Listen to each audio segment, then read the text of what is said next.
Welcome back to Your Money, and Khulekani Mete is staying with me. Thank you for doing that. Khulekani, what implications will this legislation have on private hospitals?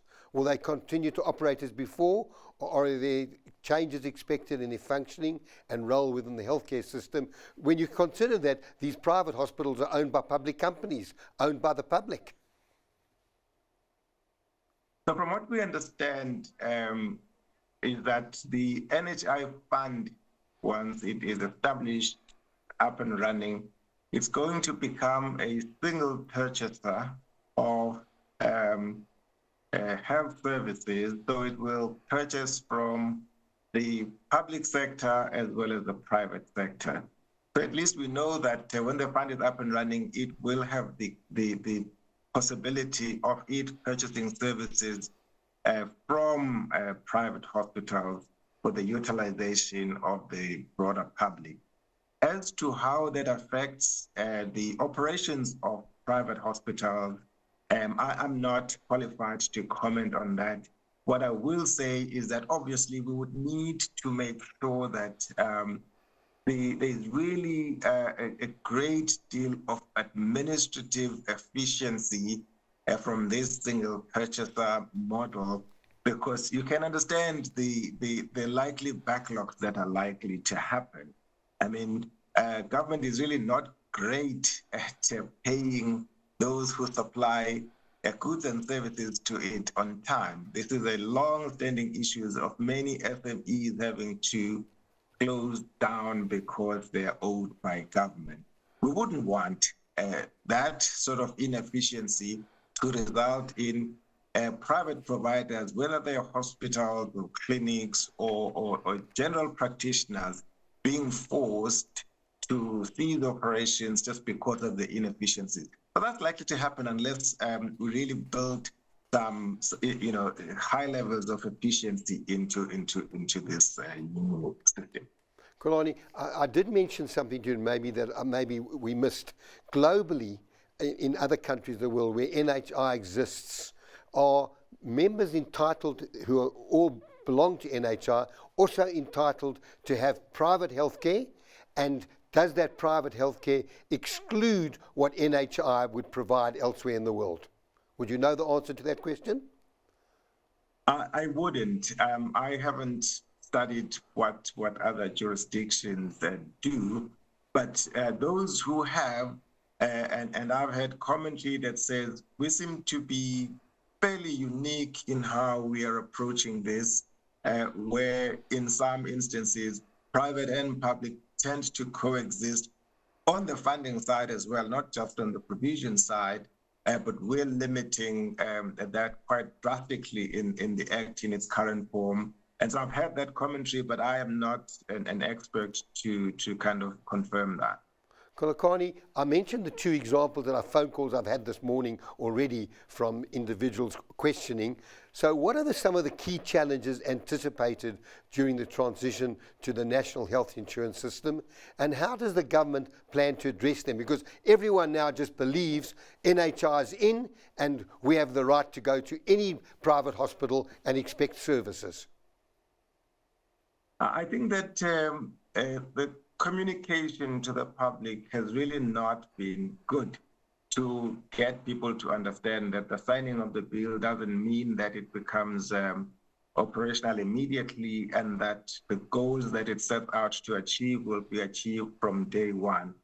I mean, there have been some attempts to say, look, it will be implemented in phases over a long period of time, but what that means for people who so desperately require healthcare services, I don't think that's been explained very well. It doesn't help, of course, that we are in the electioneering season where some promises are made that may not necessarily be met. And so I think the communication hasn't been great in that sense. And you are then likely to have people having these kinds of expectations. The other possible implication, of course, is that, and we know from some industries where there have been sort of wage negotiations where workers are starting to say, well, if the NHI is there, then I don't have to contribute to medical aid. And by the way, as an employer, the portion that you are contributing to medical aid formed part of the package that you promised me, and so that money should be paid to me as an employee or should be paid to employees. So, I mean, those are some of the things that are likely to arise, and employers would have to then explain the real implications that we're not there yet, and people should still not cancel their medical aid contribution until such time that the NHI is fully implemented. Yeah, and then, I agree with you, but, when you say the company, employees won't believe the company. They will believe what they told about NHI. And you're absolutely right. I mean, we've got, starting on the 1st of September, the pension fund two-pot system. Now we've got individuals who are saying, I don't have to contribute to medical aid any longer, and the contribution the company was making on my behalf should be added to my salary. So this may be a problem for companies, but this is a problem that government have to get through to to South Africans, that this is not the case. How long do you think this is, or what is your estimate in terms of how long it'll take to implement this NHI program?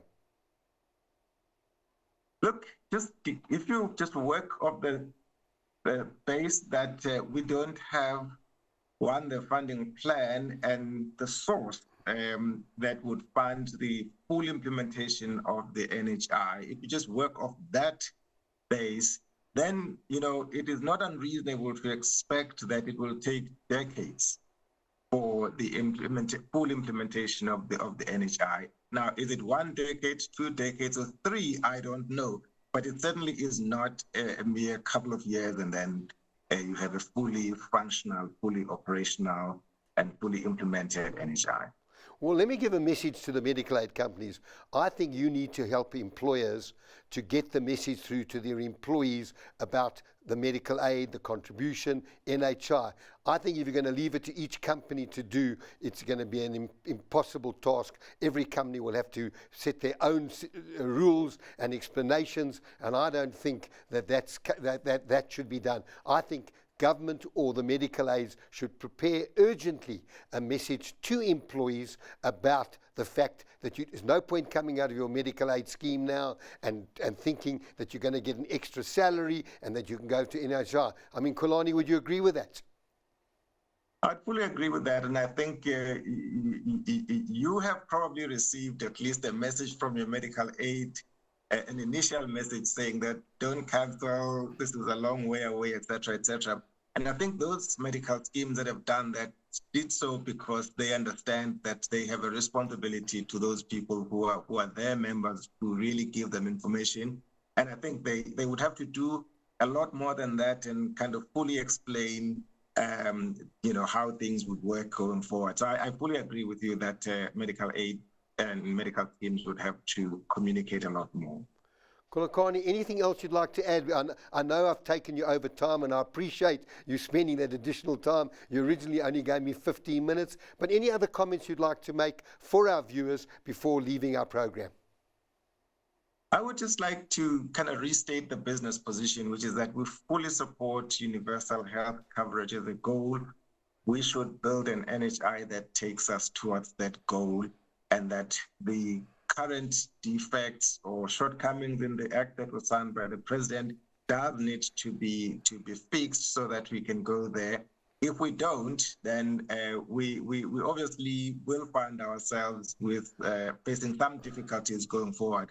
So we fully support universal health coverage, and we want a bill or a piece of legislation that takes us there. Well, Kulakani, I'd like to thank you for joining me at such short notice and really helping our viewers to understand. I hope they've done that. Thank you for joining us on this program, and I look forward to chatting to you soon again. Much appreciated. Thank you. Well, that was quite an interesting mouthful. And, when we talk about healthcare, everyone's talking now, what should they be doing? Should they be downgrading their healthcare? Should they be upgrading? If they're not well, should they be buying top-up? Let me just add one more thing. I'd like to just add a few things about healthcare. When we talk about financial planning, we talk about retirement, we talk about investment, we talk about tax, we talk about estate planning. But healthcare has its own plans, and there are 4 components that make up a healthcare plan.